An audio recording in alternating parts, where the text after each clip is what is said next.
This week in Women in Sports, the stage is set for the WNBA Playoffs, when you'll see the Lynx in action.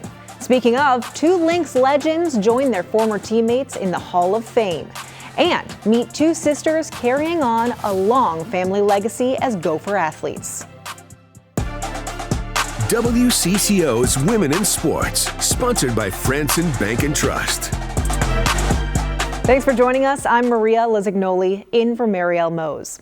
Here at WCCO, we are celebrating the highlights of female athletes in this new digital segment called Women in Sports. We'll share news stories with you every week right here as we do our part to give these athletes the recognition they deserve. WNBA star Caitlin Clark is out for the rest of the season.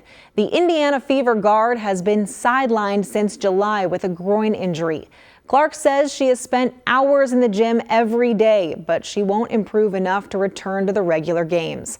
In a social media post, she wrote, "Disappointed isn't a big enough word to describe how I'm feeling." But before the postseason begins, the Lynx franchise is already celebrating two Lynx legends entering the Naismith Basketball Hall of Fame. WCCO's Marielle Mose has more on this monumental moment. The shot is good! Maya Moore is a true legend of the Lynx franchise. As the first overall draft pick in 2011, she led the team to their first championship her rookie year. Beautiful footwork around the rim. Sylvia Fowles joined the Lynx in 2015, a key contributor to the team's third and fourth championships. Both of these players inducted into the Naismith Basketball Hall of Fame on Saturday night. Fowles used this moment to thank the team that earned her 2 WNBA titles. To the Minnesota Lynx. Damn, we did that.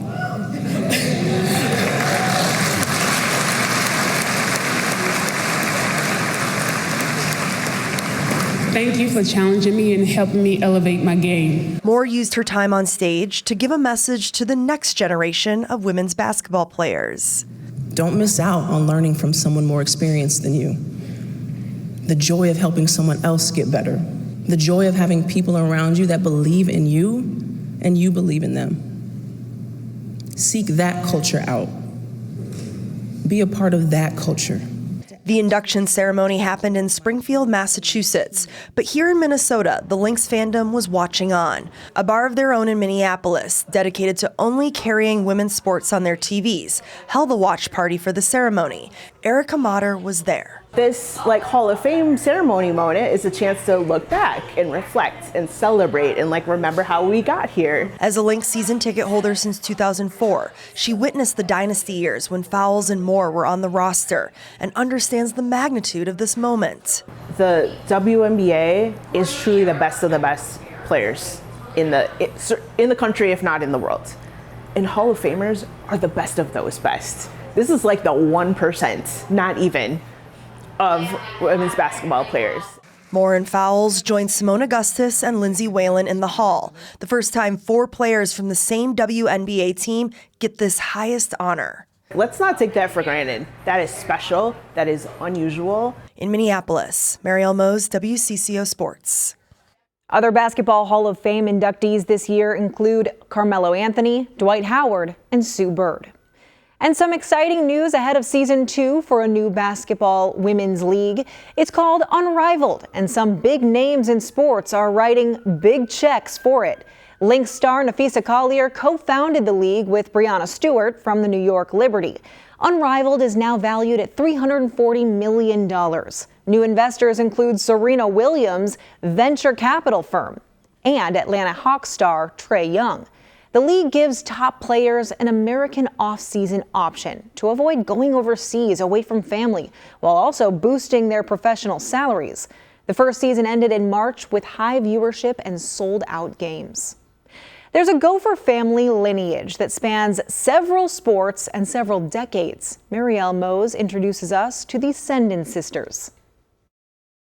We've been Gophers our whole lives and come to all the sporting events and been fans. Sisters Bryn and Tenley Sendin had their sights set on the University of Minnesota as little kids. I have it in a kindergarten note that my parents sent me the other day saying that I wanted to be a Gopher soccer player. So it made me tear up a little bit reading that before my first game because it's just dream dreams coming true. Tenley is in her rookie year on the Gopher women's soccer team as a forward. Sendin was able to create the space. Already getting a lot of minutes. It feels really good, and especially that I'm like getting shots off and kind of just keep going up from here. She joins her older sister Bryn, a junior guard on the Gopher women's basketball team. We're super close, so we've definitely been able to hang out more and see each other more. They're carrying on a family legacy. Their dad, Stuart, played on the Gopher men's hockey team from 1998 to 2001.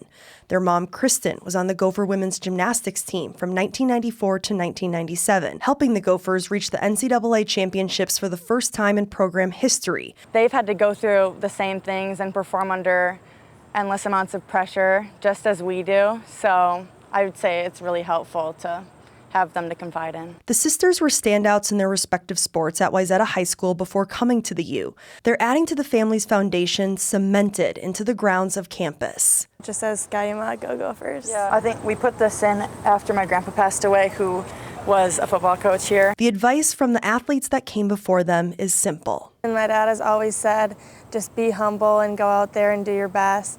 So that's just kind of what I've been doing.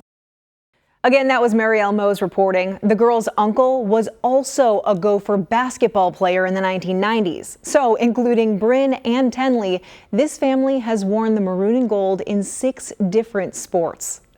Minnesota continues to be a gymnastics hotbed. Ren Clayton got to know the latest gymnast making a name for herself on the international stage. Gabrielle Hardy is working on an upgrade for her bars routine. I'm just really trying to up my difficulty. It's a slow summer day at the Twin City Twisters gym. For Hardy, a quiet moment in what's been a watershed season. Exciting, just like all my dreams were met basically and my goals. This June, she made her senior national team debut and won uneven bars gold in her first meet. Did you surprise yourself? A little bit. Like again, I knew if I hit a clean routine, I could have a pretty good chance. But yeah, being first, it was just amazing. Hardy is from Sioux Falls and still spends a portion of her year there. She's collected 2 bronze medals on floor this summer and is coming off a 7th place in the all-around at her first U.S. Championships. She's got the potential to make a run at the next U.S. Olympic team. How much are you trying not to think about 2028? Yeah, I just basing it 1 year at a time.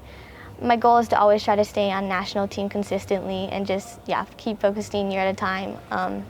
Injuries are a big part, so I'm trying to stay healthy. Helping them achieve the small goals that eventually lead up to the big goals of international competition and beyond. The new routine, hit in practice for the first time, a small step in a season of big leaps. Really fun. I just feel like I've been riding this wave of joy, so it's been amazing. In Champlin, Ren Clayton, WCCO Sports. Now to headlines from the tennis court. Number 1 seed Aryna Sabalenka beat Amanda Anisimova in straight sets 6-3 and 7-6 to win the U.S. Open for the 2nd straight year. Thanks for watching this week's Women in Sports. I'm Maria Lisignoli, and we'll be back with more great stories next week.